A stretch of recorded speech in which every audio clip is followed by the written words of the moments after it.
You can't break the spirit of a daffodil. Come snow, come rain, come freezing cold. It may bend to the wind, and it may get trampled by uncareful feet, but it will rise back up like the sun, yellow and smiling to greet the days of March, year after year.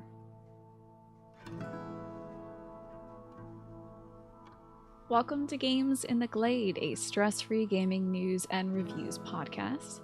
I'm your host, Tina Kelly, and I'll guide you through some of the recent news in the gaming world and give my review of a game I think you'll enjoy. Today I'll be discussing two wonderful charity bundles for games and tabletop RPGs, the upcoming Monster Hunter Rise digital event, a new game coming to Nintendo Switch Online expansion pack service, the Teenage Mutant Ninja Turtles Cowabunga collection, the Dead Space Remake, this year's upcoming Wholesome Direct, and also discussing your favorite first bosses in video games. I'll be giving my review of the Artful Escape and finishing up by asking you what video game world you would wish most you could live in. The situation in the Ukraine is dire at the moment, with locals fending off intruders or fleeing for their lives. It's hard at a time like this to know what to do, even when you want to help.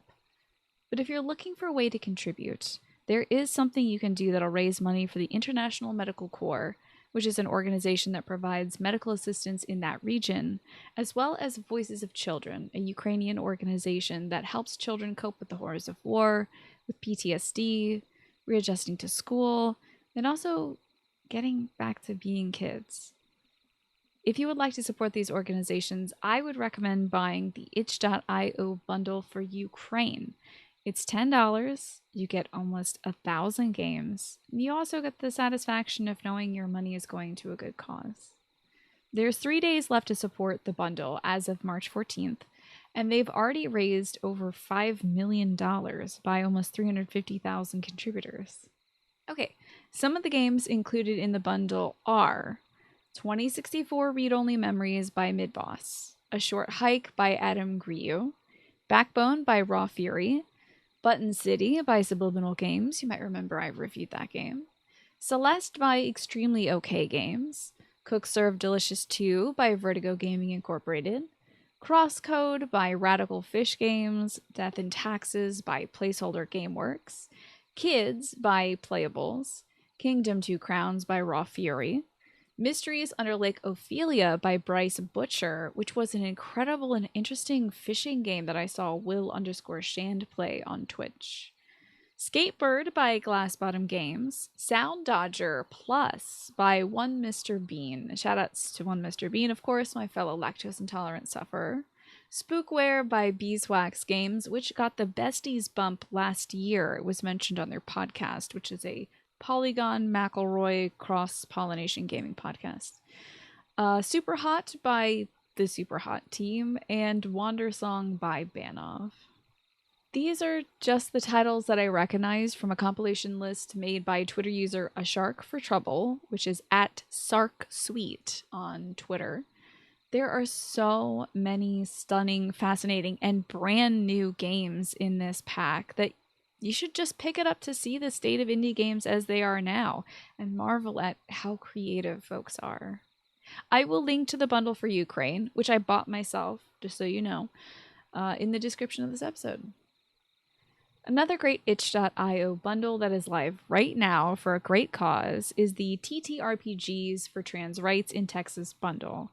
For $5, you can get almost 500 incredible tabletop and live action role-playing games, using a myriad of systems and covering just about any subject you can imagine, whether that's fantastic sci-fi mech piloting adventures to the very mundane struggle of being a 20-something who's badly processing a recent romantic breakup. This bundle was created in response to the hideous attack on trans kids and their families by the Texas government, and it will be splitting all the proceeds from the bundle between the Transgender Education Network of Texas and Organización Latina de Trans en Texas. These organizations support gender diverse equality through education, they provide emergency relief funds, they create safe spaces for trans folks in Texas, and they offer assistance with gender and name change legal aid, among so many other essential services. If you're looking for a way to get into tabletop RPGs with your friends, or you want to shake things up a bit with your current group, check out these incredible games and resources. There's card-based battlers like Dreampunk. There's letter writing RPGs like one about studying humans called Ink Transference. There's an Iron Chef-like cooking competition RPG called Kitchen Conquest. There's creature catalogs to infuse into your own worlds like Monster Manifest. There's two-player combat narrative RPGs where you play opposing cinematic-style rivals like Vis-a-Visage. And of course, I would be remiss if I didn't include 4 Sherlock Holmes and a vampire in this discussion, in which 4 players play as 4 different Sherlock Holmeses, solving mysteries and one-upping each other while they try to figure out who among them is a vampire. I'll link to the bundle in the description of this episode, as well as a very helpful spreadsheet with information on each of the items included in the bundle. The bundle will be live for the next 20 days as of March 14th, so I would recommend picking it up soon, but you have time. Capcom will be hosting a Monster Hunter digital event at 10 a.m. Eastern March 14th, which is the same day and time that this podcast episode goes live. The event will cover new monsters, gameplay of the upcoming expansion, and more information regarding Monster Hunter Rise Sunbreak. Again, that's at 1400 GMT, 10 a.m. EST, and it will be on twitch.tv/Monster Hunter. Usually these events are on YouTube, so I'm surprised to see Twitch get the spotlight here. Tune in then if you want to learn more. Teenage Mutant Ninja Turtles: The Cowabunga Collection is coming to PS4 and PS5 in 2022. Now, some of these titles include several TMNT tournament fighters, TMNT the Arcade, TMNT the Manhattan Project, a few versions of TMNT Turtles in Time, the original TMNT game for the NES, which my brother was always playing at my grandma's house, and various Game Boy titles. As I said, it'll be available on PS4 and PS5 in 2022 with online play, save and rewind functionalities, custom button mapping, as well as concept art and historic media content. I'll link to the announcement trailer for the collection in the description of this episode. Now here's a game I will not play unless I am paid a minimum of $50,000 US. Dead Space, the remake. I have already been scared out of my mind by the original, and the development details that have been shared so far prove that this game has gotten even scarier, if that is possible. Included among the updates I've heard so far for this remake are changes to the dialogue system. According to the developers, Isaac's dialogue will change according to his state of health. They've also been working on how the environments affect the way sound travels through corridors and tight spaces. Dead Space was already a terrifying experience for me because of the audio, which was so realistic. I literally turned the sound off of the game for most of my playthrough, and I made people redeem channel points on Twitch for 5 minutes of me listening to the audio. I was just so scared that I couldn't move most of the time when I was actually listening to the game. So it sounds like it's much scarier now. You can learn more about the changes coming to Dead Space in the developers' breakdowns on YouTube, which I promise you I will link in the description of this episode. Motive Studio has announced that the Dead Space remake will arrive in early 2023, so horror fans should keep their ears open for the clanking sound of necromorphs in the air ducts. Okay, let's focus on something cuter. The Wholesome Direct will return on June 2022, so look forward to this lovely indie showcase of really comfy games. They'll be working in some announcements, of course, but they're also planning on building in exclusive footage of upcoming indie games, as well as interviews with the creators to give insight into what makes their latest games so wholesome. I'll be covering the Wholesome Direct on this podcast, of course, and hopefully this year I'll be able to co-stream it as well.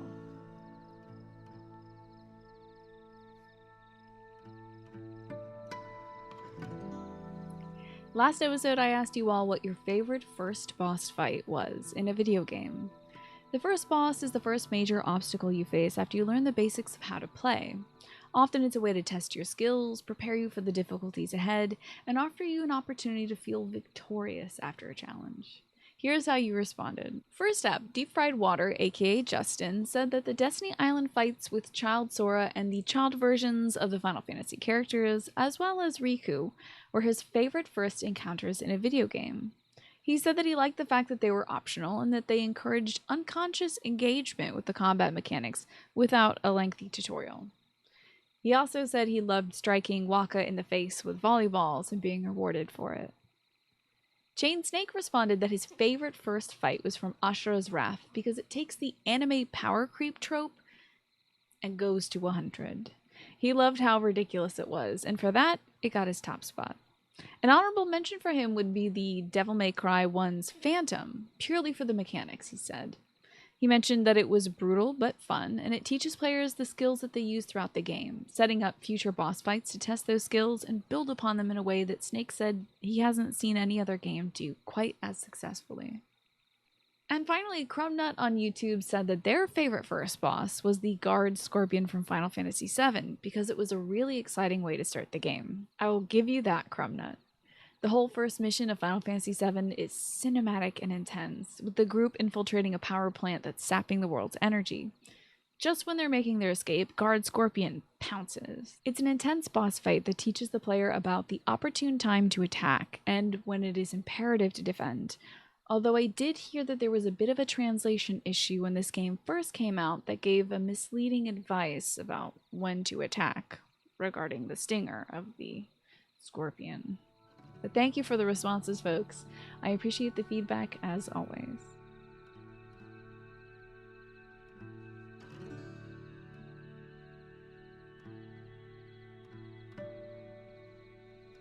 Alright, on to the review. This game was voted on by Friends of the Forest on Patreon. The Artful Escape was developed by Beethoven and Dinosaur, published by Annapurna Interactive, with music by Johnny Galvatron and Josh Abrams. It has a star-studded cast featuring Michael Johnston, Caroline Kinley, Lena Headley, Jason Schwartzman, Mark Strong, and Carl Weathers. The Artful Escape is a story of a talented young musician named Francis Vendetti.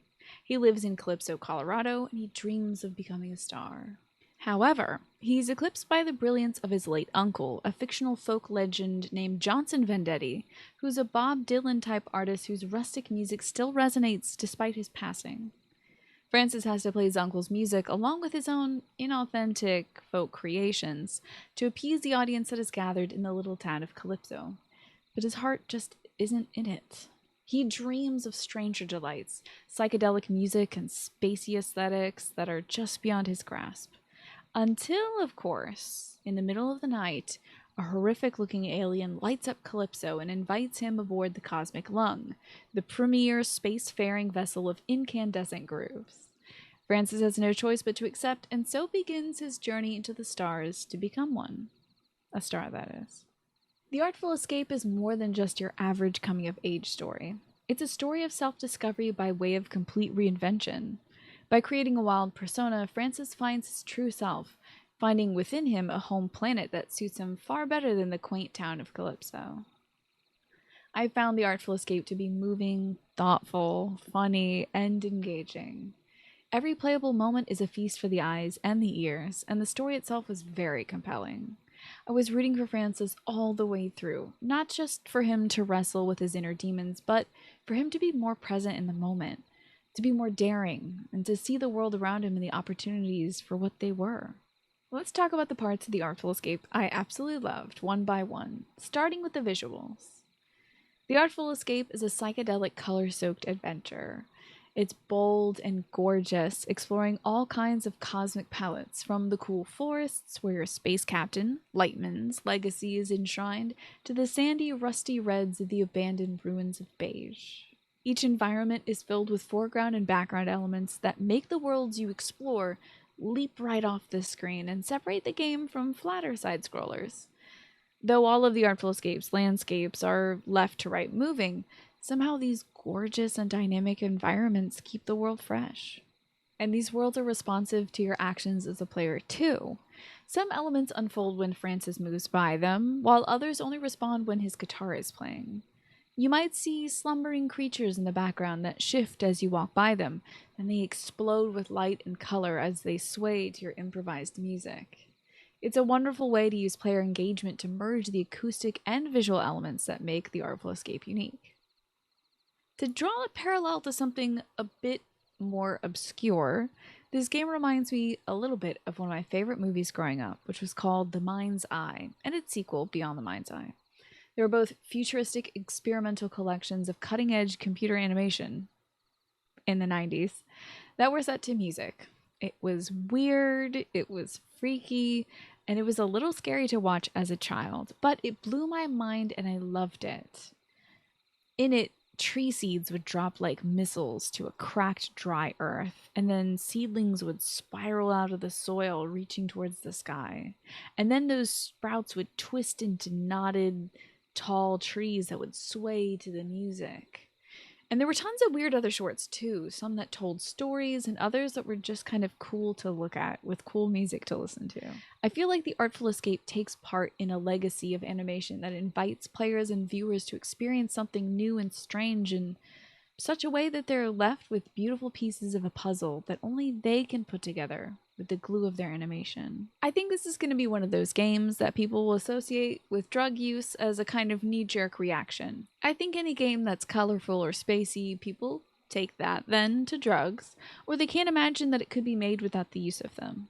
Now, I've absolutely nothing against the use of transformative medicines to enhance your enjoyment of a video game. If you think it would improve your experience with this game, go to town, friend. Safely, of course. Just tread carefully because this game has a combination of beautiful and very freaky things. But I truly believe that the human mind can be excited by a game like this and can create a game like this through the incredible power of imagination and the suspension of disbelief. I think this way because the Artful Escape is dreamy. The way you move through the world strumming your guitar is like floating through a dream as you lope over hills and bounce through the air. The game harnesses that dream state and extends it throughout the majority of the game. And many people do dream, even if it's just a daydream. Many people can manifest into thoughts or words incredible, unbelievable things, voluntarily or involuntarily, whether they're high as a Georgia pine or as grounded as a boulder. And maybe that's why the space trekking adventures you go through don't feel real at first. It is set up like a dream. Francis goes to his bedroom one night, looks at all his funky paraphernalia, and then he climbs into bed. What happens next is so strangely vivid, so starkly contrasted to the firm reality that faces Francis and Calypso, that it feels at first like it has to be a dream. As I played through the beginning, I thought, surely this has got to be some dream that this young man is having, some manifestation of his psyche working through his struggles with living in his folk star uncle's shadow. But then, by the end of the game, I knew it was real. We really did go to outer space.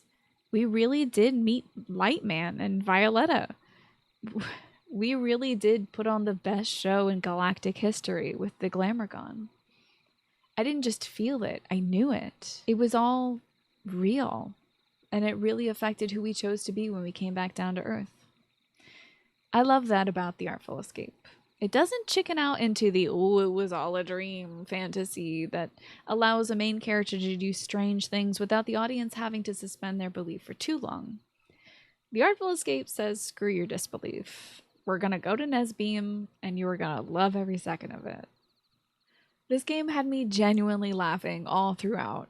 Not just because of some of the great jokes sprinkled throughout, but because of how absurdly amazing you are. Sure, a talking cactus alien that telepathically screams reassurances at you is very funny, but honestly, there were times where I would do a double jump off of a slope, hit a wicked riff mid-air in slow motion, and then watch a space whale swirl in ribbons to the rhythm in the background.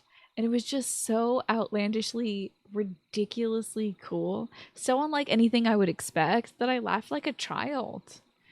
Sometimes you can see it coming, like, oh, this flower is gonna light up if I play a guitar beside it. And then sometimes you're in the middle of some barren salt flats, and then a supersonic krill with laser eyes will pop up from the ground and rock out with you. And it's so weird, it rules.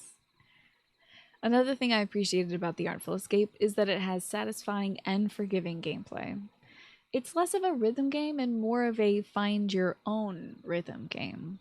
It's a side-scroller with light platforming, and has musical interludes where you match the notes played by someone, or something, Simon Says style. The platforming is very forgiving. If you miss a jump and fall into a hole, it'll spawn you not too far from where you fell.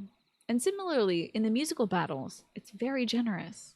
If you mess up your notes, you get some feedback, some dissonant feedback indicating that the notes were wrong.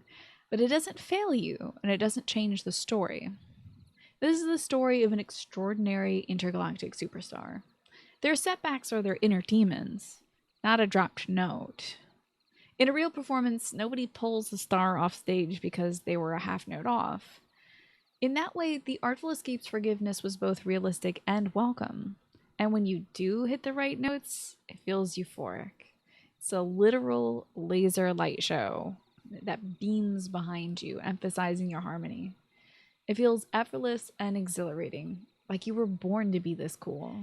Obviously, we need to talk about the soundtrack, which is cosmically meditative as well as being shredalicious. The worlds you explore in the Artful Escape are vast and deserted, or sometimes they're tightly packed with strange foliage, and other times they're studded with skyscraping mountains. And each track in the soundtrack does more than just match the tone of the environment, it creates it in harmony with the visuals. For instance, the first world that you shipped off to play your first gig is a snowy forest world called the Heliotroms. It's sleepy and white, full of hills and fuzzy little scuttling creatures. In the background there are trees, rocks, glowing things, and crustaceous creatures that awake as you play for them. The music opens up as the forest parts, revealing the gorgeous silhouettes of nearby planets, peeking over ice-covered mountains shrouded in fog.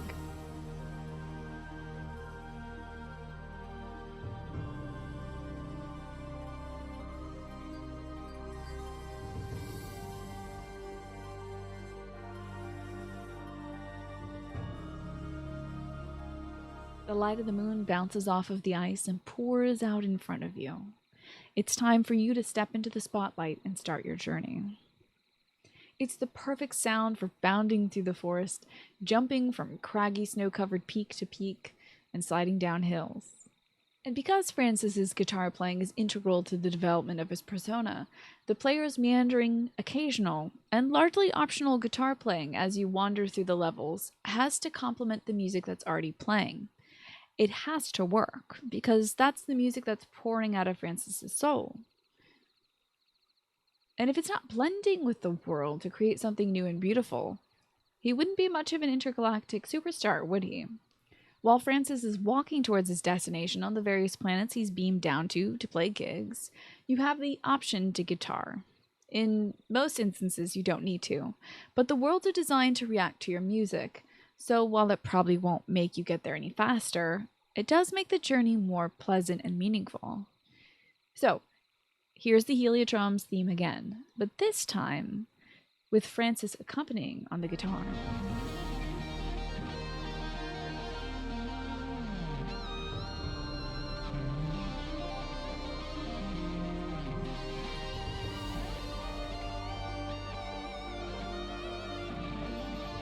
Why walk in the dark when you can carry a light with you? Why drive in silence when you can have a road trip to your favorite tunes? The Artful Escape harnesses light and sound to make the journey exquisite, and by putting you in control of when and how long you shred with the optional guitar playing, it makes you, the player, feel like an architect of the soundtrack. And of course, the last part of the gameplay is the Simon Says style performances, when the player is prompted by their jam session partner to play certain combinations of notes in a certain order, though they can decide when and how long to play those notes. The option to play your own rhythm was welcome to me, not just because it gave me control, but also because some sequences were much longer than others, and I would play the notes as soon as I saw them so I wouldn't forget. When you're playing for your audience and you hit those notes, there's an explosive sense of grandeur. Violetta, your light technician and partner in the limelight, beams a laser light show all around you, which syncs up with your correct notes, filling the galaxy with a projection of the real soul inside Francis. I got the same feeling playing those notes, as simple as they were, in unison with the many-eyed space moth, as I got when I was at a concert last, singing along in the audience with the performers I was watching on stage.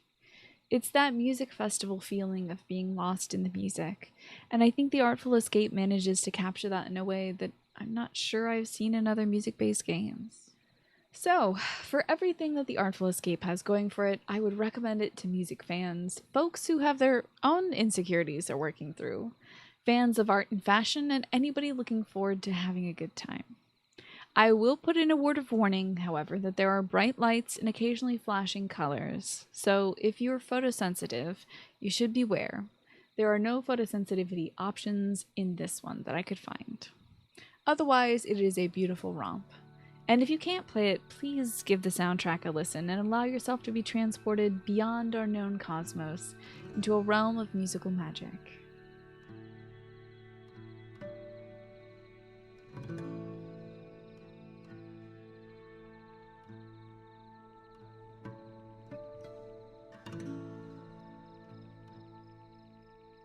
Video games are such a wonderful escape from the reality of our lives. Even if things are going great for you, it's nice to peer through the looking glass at another life, and games offer us a means to explore a new world. So this week, I'd like to ask, if you could live in a world or a universe from a video game or series, which world would you choose? What makes you want to live there? Is it the environment, the culture, the history, the day-to-day life in that world? Let me know. If you'd like to respond, you have a few options. You can respond to the tweet I'm going to put out, or you can tweet directly at Games in the Glade on Twitter using the GITGasks hashtag. Or if you're listening to this on YouTube, you can leave a comment below the video. That's all I have for you today. There will be more news and reviews every other week, so keep an eye out for updates in your favorite podcatcher or on YouTube, and follow the show's Twitter account at Games in the Glade for more.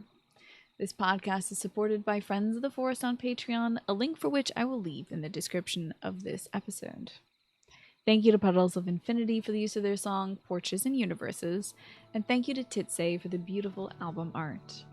And even though our time together is coming to an end, you can always find your way back here, my world-worn weary friend.